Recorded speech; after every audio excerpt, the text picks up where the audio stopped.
ચાલો ધ્યાન રાખજો. એટલે દોલનમાં આપણે મેં તમને એમસીક્યુ મોકલ્યા છે, ખાસ સોલ્વ કરજો હો ભાઈ. હવે ઘણા લોકોને એમાં ડાઉટમાં ક્વેશ્ચન આવ્યા હતા, એક બે ક્વેશ્ચનમાં થોડી ભૂલ છે ઓપ્શનમાં. ઓકે. અને મોસ્ટલી પહેલા કેવું હતું કે એપીએમટી ને એ બધું ભાઈ ઇંગ્લિશમાં જ લેવાતું હતું, એટલે ગુજરાતીમાં બરાબર લખવામાં, એટલે ગુજરાતીમાં ટાઈપ રાઇટિંગમાં, એટલે અનુનાદ કરવામાં પણ પ્રોબ્લેમ હોઈ શકે થોડો ઘણો. ઓકે. હવે ત્રણ પ્રકારના મુખ્યત્વે દોલનો હોય: પ્રાકૃતિક દોલનો, અવમંદિત દોલનો અને પ્રણોદિત દોલનો. પ્રાકૃતિક દોલનો એટલે શું? કે જેમાં માત્ર પુનઃસ્થાપક બળ જ લાગતું હોય. માત્ર પુનઃસ્થાપક બળ એટલે એ દોલનો આદર્શ દોલનો કહેવાય. એટલે પદાર્થ છે એ વચ્ચે હોય, ત્યાંથી આમ આગળ જાય, પછી પુનઃસ્થાપક બળ એને પાછું ખેંચે, પછી ત્યાંથી આમ આગળ જાય, પુનઃસ્થાપક બળ પાછું ખેંચે. એટલે દોલનો આદર્શ દોલનો હોય, એમાં કંપવિસ્તાર એટલો ને એટલો જળવાઈ રહે. આમ દોલનો થતા હોય તો એમ થશે. માત્ર પુનઃસ્થાપક બળની અસર હેઠળ થતા દોલનો એને કહેવાય પ્રાકૃતિક દોલનો. માધ્યમનો અવરોધક બળ જો હાજર હોય, માધ્યમનો અવરોધક બળ, તો બે બળ છે, પુનઃસ્થાપક બળ અને માધ્યમનો અવરોધક બળ, ત્યારે જે દોલનો હોય બરાબર એને કેવા દોલનો કહેવાય? અવમંદિત દોલનો. ઓકે. ત્રીજું, માધ્યમનો અવરોધક બળ હાજર હોય અને તમે બાહ્ય બળ લગાડી કંપવિસ્તાર અચળ રાખવાની કોશિશ કરો, એટલે બાહ્ય બળની અસર હેઠળ દોલનો થતા હોય એને કહેવાય બળ પ્રેરિત દોલનો અથવા પ્રણોદિત દોલનો. હવે આ ત્રણેય માટે વિકલ સમીકરણ આવશે.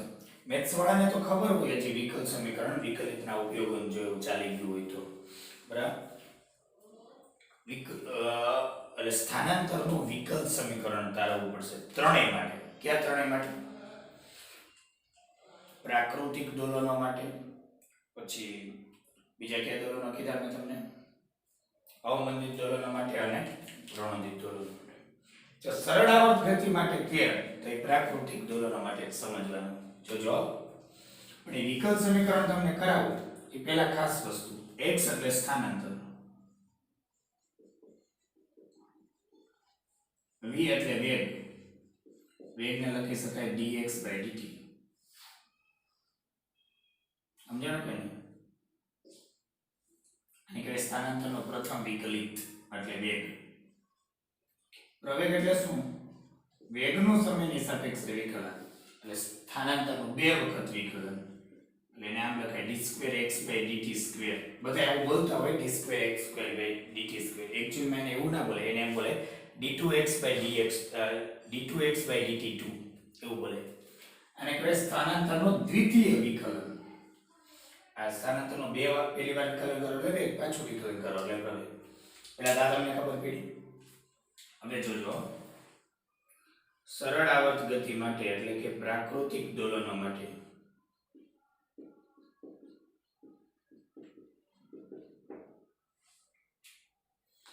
એટલે કે સરળ આવર્ત ગતિ માટે તમે બોલી શકશો નેચરલ ઓસિલેશન. ચલામાં બળ કેટલું હોય? એક જ બળ હોય, કયું બળ? પુનઃસ્થાપક બળ -kx. k એટલે સ્પ્રિંગનો બળ છે.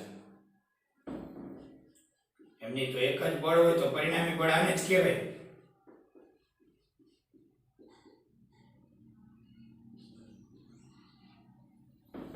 પરિણામી બળનું સૂત્ર શું હોય? m પુનઃસ્થાપક બળ, r કેનો છે? રિસ્ટોરિંગ ફોર્સ નો. એની જગ્યાએ શું લખી શકાય? d2x/dt2. એમને છેદમાં જવા દો.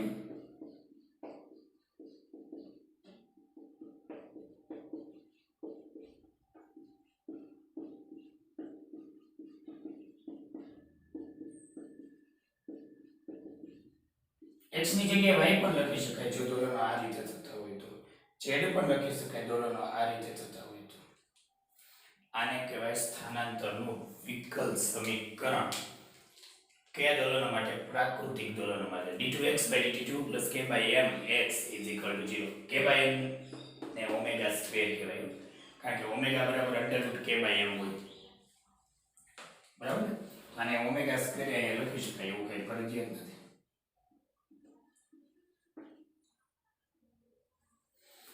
આને કહેવાય સ્થાનાંતરનું વિકલ સમીકરણ. વિકલ સમીકરણનો ઉકેલ તમે મેળવો ત્યારે તમને x મળે. x મળે a sin omega t plus theta અથવા a cos omega t plus theta એવું કંઈક મળે. પણ આપણે ખબર જ છે ને સ્થાનાંતરમાં આમાં સ્થાનાંતરનું સૂત્ર. પણ એ કેવું કરે અત્યારે આપણે સ્થાનાંતરનું વિકલ સમીકરણ ખબર હોવી જોઈએ. આના પરથી પ્રશ્ન કેવો બને ખબર? આવો વિકલ સમીકરણ એક તમને ઓપ્શનમાં આપી પ્રશ્નમાં આપી દે પછી એને સરખાવવાનું તમારે.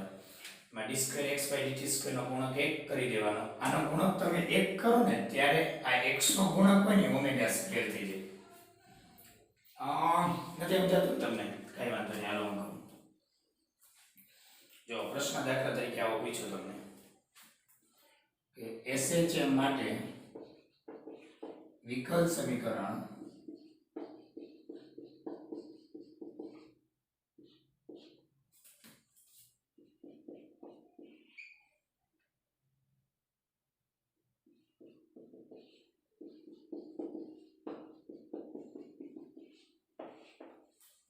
હોય તો આવર્ત કાઢશો તો પેલા તો વિકલ સમીકરણ છે ને એ 10 વડે ભાગી નાખો એટલે આવું બની જાય.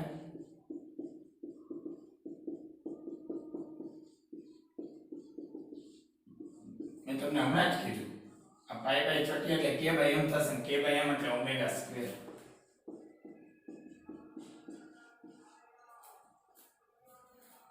ઓમેગા સ્ક્વેર ઓમેગા એટલે 2 pi by capital T omega square એટલે 4 pi square by t square.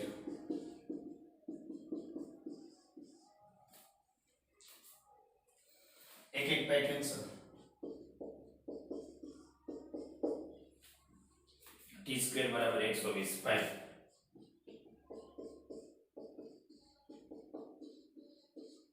પૂરું લ્યો સમજાણું તમને કે નહીં? સ્થાનાંતરનું એ વિકલ સમીકરણ કહેવાય, બીજું કઈ નહીં. d square x by dt square plus k by m x equal to 0 વચ્ચે આમ d2x by dt2 plus k by m x equal to 0. Okay, હવે આ જ વસ્તુ કેના માટે? અવમંદિત દોલનો માટે.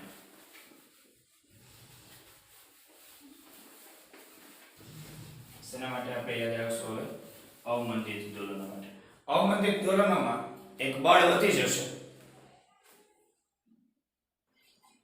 એટલે આમાં બે બળ લાગશે ને. હવે અવમંદિત દોલનોનો વિકલ સમીકરણ તમારે તારવું હોય અવમંદિત દોલનો, એમાં બળ બે લાગશે. ક્યાં બે બળ? એક પુનઃસ્થાપક બળ અને એક માધ્યમનો અવરોધક બળ. એટલે હવે આવું લખીશું અવમંદિત દોલનો માટે. અવમંદિત દોલનો માટે બે બળ લાગશે. કયા બળ? એક પુનઃસ્થાપક બળ Fr - kx રિસ્ટોરિંગ ફોર્સ કહેવાય. એક આપણે ડેમ્પિંગ ફોર્સ Fdv બોલાય और Fbv બોલાય. Fbb એટલે ઓલો આપણે b અચળાંકનું નામ b હતું ને અવમંદિત ગુણક. d એટલે ડેમ્પિંગ ફોર્સ. આનો ફોર્મ્યુલા શું હતો? -bv. પણ v નહીં ચાલે, પણ v ની જગ્યાએ આપણે શું લખી શકીએ? જો -b v ની જગ્યાએ dx dt. પૂરું. તો પરિણામી બળ શું થશે?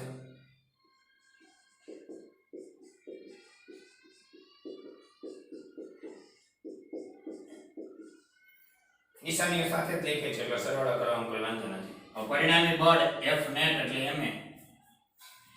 F r ની જગ્યાએ શું લખો? -kx. F d ની જગ્યાએ -b dx dt. હવે ma માં a શું લખાય? a શું લખાય ભાઈ? d2x dt2.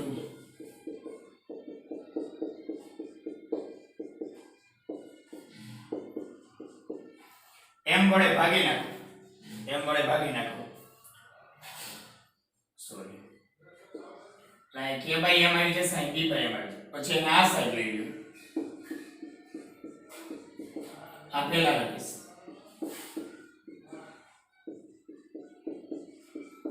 પછી આ લખીશ. આને કહેવાય અવમંદિત દોલનો માટે વિકલ સમીકરણ. d d2x by dt2 plus b by m dx by dt plus k by m x equal to 0. અવમંદિત દ્રવ્યના માટે વિકલ્પ. આ બધું પાછું અલ્ટરનેટિંગ કરંટમાં રિપીટ થવાનું છે. ધ્યાન રાખજો, બધું આવવાનું છે. ઓકે. b એટલે શું ખબર ને? માધ્યમનો અવમંદન અચળાંક અથવા અવરોધ ગુણાંક. માધ્યમનો g તમને અવરોધક બળ લાગતો હોય ને એનો અવરોધક ગુણાંક અથવા અવમંદન અચળાંક. ઓકે. એ b0 હોય તો માધ્યમમાં અવરોધક બળ લાગે નહીં, તો પ્રાકૃતિક દોલનો થવા માંડે. અને અહીંયા તમે b0 મૂકી દો, b0 તો આ પદ 0 થઈ જાય, તો સમીકરણ જ ઓલું સરળ આવર્ત ગતિ વાળું આવી જાય. સરળ આવર્ત ગતિ વાળું એટલે કયું? ઓલો આપણે હમણાં પ્રાકૃતિક દોલનનો જોયું હતું, d2x by dt2 plus k by m x equal to 0. હવે કયા દોલનો? પ્રણોદિત દોલનો. પ્રણોદિત દોલનો એટલે શું? પ્રણોદિત દોલન એટલે શું? બાહ્ય બળ લગાડવાનું તમારે. અને બાહ્ય બળ લગાડવાની ગતિની દિશામાં લગાડવાનું, વિરુદ્ધ દિશામાં લગાડતા નહીં તો દોલનો તમે જ ક્યાંક ઘટાડશો. પ્રણોદિત દોલનો. બળ પ્રેરિત દોલનો પણ બોલે. બળ પ્રેરિત દોલનો અથવા પ્રણોદિત દોલનો, ફોર્સ્ડ ઓસિલેશન કહેવાય ને. તેમાં પુનઃસ્થાપક બળ તો બધાય દોલનોમાં લાગતું છે ને. દોલનો પુનઃસ્થાપક બળ વિના શક્ય નથી. માધ્યમનો અવરોધક બળ લાગતો હશે તો જ તમે બાહ્ય બળ લગાડતા હોય. પછી એક્સટર્નલ ફોર્સ એટલે Fx કેટલું લગાડવાનું હોય? F0 sin omega t અથવા F0 cos omega t. આવર્તનીય બળ લગાડવાનું હોય. આવર્તનીય બળ, કોઈ બી વસ્તુ આવર્તનીય હોય ને sin ને cos ઉપર આધારિત રાખે. આવર્તનીય બાહ્ય બળ F0 sin omega t અથવા F0 cos omega t. તો હવે પરિણામી બળ શું થશે? F net બરાબર, તો તમને એમ થતું હોય કે ભાઈ આમાં તો ઓલા વિરુદ્ધ દિશામાં હોય તો કા સરવાળો? હવે નિશાની લખેલી તો છે એટલે ઓટોમેટિક બાદ જ થવાના છે. પણ F એક્સટર્નલ ધન લેવાનો, કારણ કે ગતિની દિશામાં લગાડી દેવાનું. રેડી? પછી F net ની જગ્યાએ m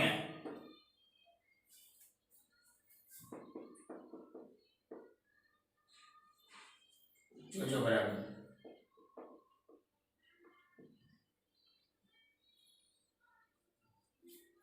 આ પદમાં m વડે ભાગો, અહીં k by m, b by m, અહીં f0 by m. આ બે પદ આ બાજુ લેશું, ઓલું તેને ત્યાં જ રાખશું.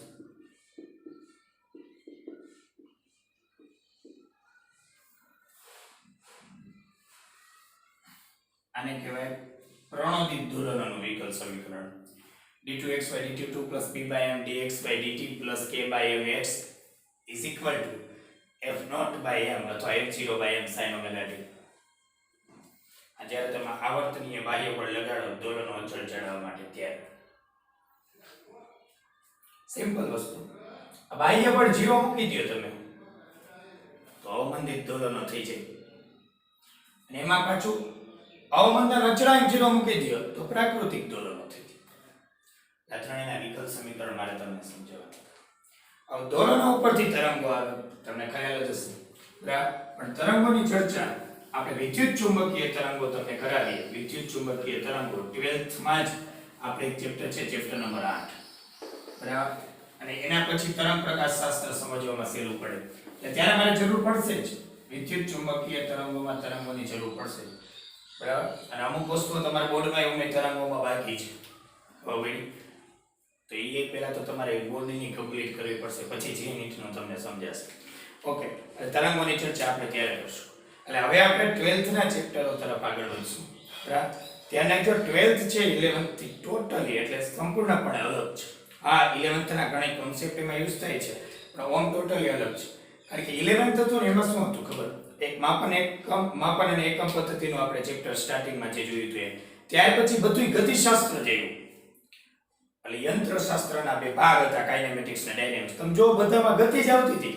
દોલિત ગતિ, તરંગોની ગતિ, હવાના ઘટક કણોની ગતિ, ઉષ્માની ગતિ, ઉષ્મા પ્રસરણમાં એવું આપણે ઘન પદાર્થની ગતિ, પ્રવાહ તરંગ મિકેનિક્સમાં પ્રવાહીના કણોની ગતિ, બરાબર.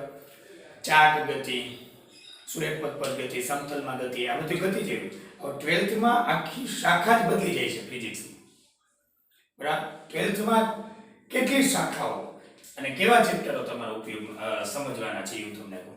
અને જેડબલઈ માટે હું તમને કહી દઉં કે 14 થી 15 પ્રશ્નો બરાબર 12th માંથી પૂછાય અને 10 થી 11 પ્રશ્નો 11th માંથી પૂછાય. નીટ માટે કહી દઉં 25 અથવા 25 થી વધારે આપણે જેડબલઈ માં તો 25 પ્રશ્નો પૂછાય છે એટલે એમાંથી 14 થી 15 પ્રશ્નો 12મા માંથી પૂછાય અને 10 અથવા 11 પ્રશ્નો કેમાંથી પૂછાય 11th માંથી પૂછાય. બરાબર. અને નીટ વાળા માટે 25 થી વધારે પ્રશ્નો ક્યારેક વધુ ઓછામાં ઓછા 25 તો પૂછાય 12મા માંથી અને બાકીના 20 છે 11th માંથી પૂછાય. એટલે તમે તો એવો જ રેશિયો ગણી જાણજો કે 25 કરતા તો વધારે જ પૂછાશે.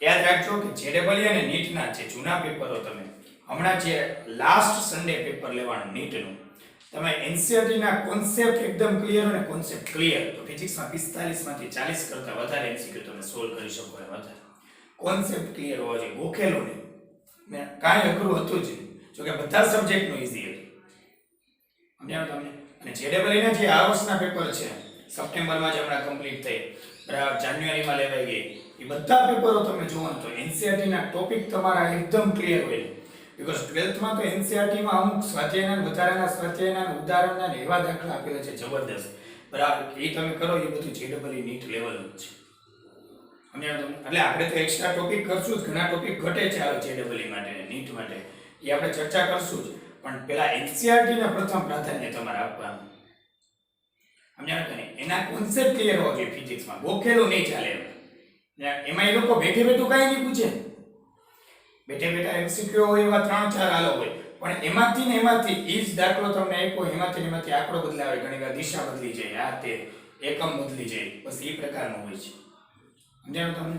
એટલે નેક્સ્ટ ટાઈમથી બરાબર આપણે શરૂ કરવાના છીએ ઇલેક્ટ્રોસ્ટેટિક્સ એટલે વિદ્યુતશાસ્ત્રના બે ભાગ છે ઇલેક્ટ્રોસ્ટેટિક્સ અને કરંટ ઇલેક્ટ્રિસિટી. ઇલેક્ટ્રોસ્ટેટિક્સ એટલે સ્થિત વિદ્યુતશાસ્ત્ર અને કરંટ ઇલેક્ટ્રિસિટી એટલે પ્રવાહ વિદ્યુતશાસ્ત્ર સમજાણું તમને. જેડબલઈમાં 3 પ્રશ્નો બરાબર આ ટોપિકમાંથી આવે છે ઓછામાં ઓછા 3 અને નીટમાં 4 થી 5 પ્રશ્નો 5 પ્રશ્નો તમે ગણી ચાલો કે આમાંથી આવે છે. અને ચેપ્ટર નંબર 1 અને 2 તમને જે આપેલું છે સ્થિત વિદ્યુતશાસ્ત્ર છે અને ચેપ્ટર નંબર 3 છે એ પ્રવાહ વિદ્યુતશાસ્ત્ર છે એટલે ઇલેક્ટ્રોસ્ટેટિક્સ એન્ડ કરંટ ઇલેક્ટ્રિસિટી. એટલે આપણે ઇલેક્ટ્રોસ્ટેટિક્સ થી સ્ટાર્ટ કરશું અને પછી કરંટ ઇલેક્ટ્રિસિટીમાં આગળ વધશું. ચેપ્ટર નંબર 4 ને 5 છે એ તમારે ગતિમાન વિદ્યુતભાર અને ચુંબકત્વ અને દ્રવ્યો એ બે ભેગા જેવા ચેપ્ટર છે બરાબર. પછી વિદ્યુત ચુંબકીય પ્રેરણ એના ઉપરથી જ છે. પછી alternating current one of the most important chapter પછી એના પછી વિદ્યુત ચુંબકીય તરંગો છે બરાબર. પછી કિરણ પ્રકાશશાસ્ત્ર તરંગ પ્રકાશશાસ્ત્ર વિકિરણ અને દ્રવ્યનો દ્વૈત સ્વભાવ એટલે ક્વોન્ટમ પ્રકાશશાસ્ત્ર. પછી મોડર્ન ફિઝિક્સ છે પરમાણુઓ ન્યુક્લિયસ કમ્યુનિકેશન સિસ્ટમ સેમિકન્ડક્ટર્સ ને એવું બધું એ બધી ચર્ચાઓ આપણે આવશે.